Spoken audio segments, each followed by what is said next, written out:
Oi, boa tarde, meu nome é Vitória. Começa mais uma videoaula do 22B, juntamente com o Bruno, Gabriel, William, Matheus Sogassa. Nós vamos falar sobre estatística. Vou começar falando população e amostra. População e amostra seria como se fosse uma pesquisa que nós podemos fazer. Por exemplo, se nós quisermos saber qual é a matéria favorita de uns alunos de uma sala, é mais fácil chegar e perguntar para eles, certo? Mas, por exemplo, se nós quisermos saber a intenção de voto do estado de São Paulo, fica meio difícil, porque não tem como perguntar para todo mundo. Então, o que eles fazem? Utilizando a população e a amostra, eles pegam um grupo de pessoas e eles veem o que a maioria prefere para poder tirar as suas próprias conclusões disso. E isso para chegar mais perto do resultado. E isso geralmente dá muito certo. Agora eu vou falar sobre indivíduo-objeto. Indivíduo-objeto, ele se refere ao que usam na população e a amostra. Por exemplo, no caso do indivíduo, no indivíduo seria a pessoa em si, como, por exemplo, no outro caso, os eleitores. E outro exemplo de objeto seria, vamos supor, vamos fazer uma pesquisa de qual lâmpada é a melhor. Então, no caso, o objeto seria a lâmpada. A variável, ela representa algo que nós podemos trocar. Por exemplo, no caso de um carro que vai ser lançado, e eles querem saber qual é o melhor combustível que se dá melhor com o carro, se é etanol, se é gasolina, se é álcool. Então, no caso, a variável seria o tipo de combustível que eles iam utilizar. Então, agora eu vou falar sobre frequência absoluta e frequência relativa. Por exemplo, vamos supor que estejamos em um grupo de turistas e 6 turistas são brasileiros, 3 são espanhóis e um é argentino. A frequência absoluta, ela representa o número de pessoas que tem nesse grupo, e 10 seria o número total. Então, essas três diferentes nacionalidades representam a frequência absoluta, ou seja, que cada vez que esse número se repetir, acaba se tornando a frequência absoluta. Agora eu vou falar sobre a frequência relativa. A frequência relativa seria o valor em porcentagem, ou seja, a frequência absoluta é dividido pelo total. Por exemplo, nesse caso aqui com um grupo de turistas, temos o número total de turistas são 10. Então, para saber a frequência relativa dos brasileiros, seriam 6 dividido por 10, que daria 60%. No caso dos espanhóis, seria 3 dividido por 10, que dá 30%. E no caso dos argentinos, seria 1 dividido por 10, que dá 10%. E se você somar tudo, pode ver que vai dar 100% e dá certinho. Boa tarde, meu nome é Gabriel.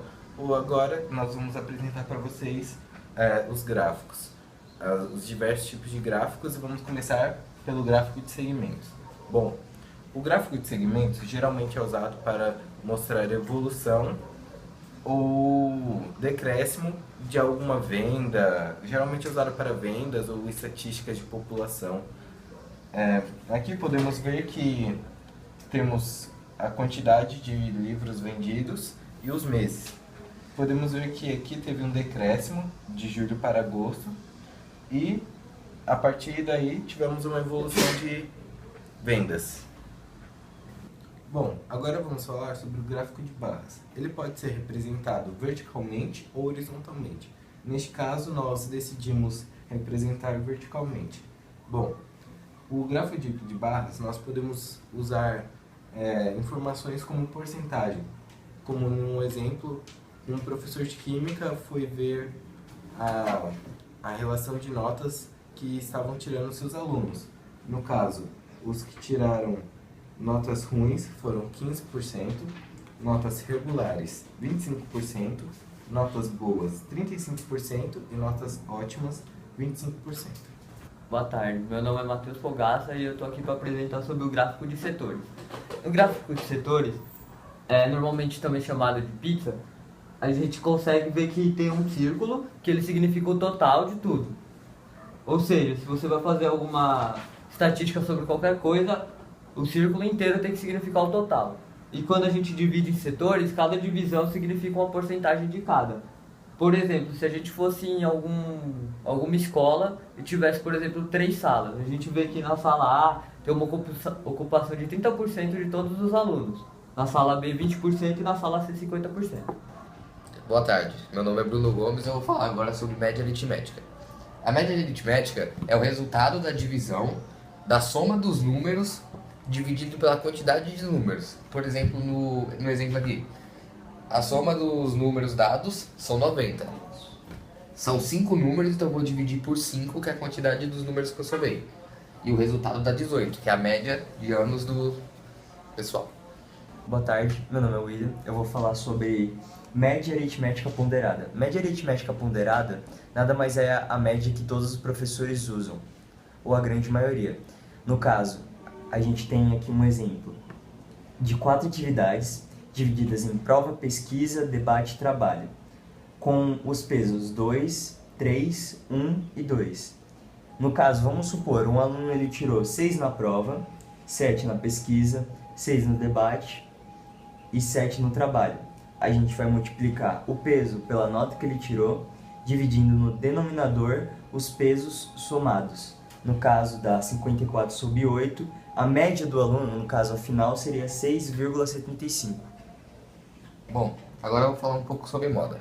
Moda é basicamente a medida que mais aparece em um espaço de tempo observado. Por exemplo, aqui foi observado a temperatura média entre 6 da manhã e 11 da manhã, no longo de uma semana. Ao longo da semana, 15 graus foi o que mais apareceu, que foi na segunda, terça e no sábado. Então essa seria a moda da temperatura observada nesse exemplo.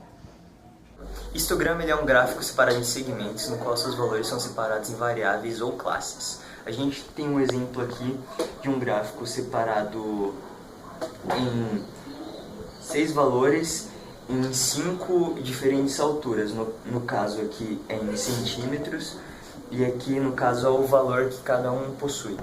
Deixa eu falar um pouco sobre mediana. A mediana normalmente é o termo do meio, que é de uma certa quantidade de números dada pela pessoa. Ou seja, aqui a gente pode ver que tem uma quantidade de números ímpares. Toda a quantidade de números ímpares, o número do meio exato é a mediana. Porém, quando é números pares, eles pegam os 2 números do meio para dar como a mediana.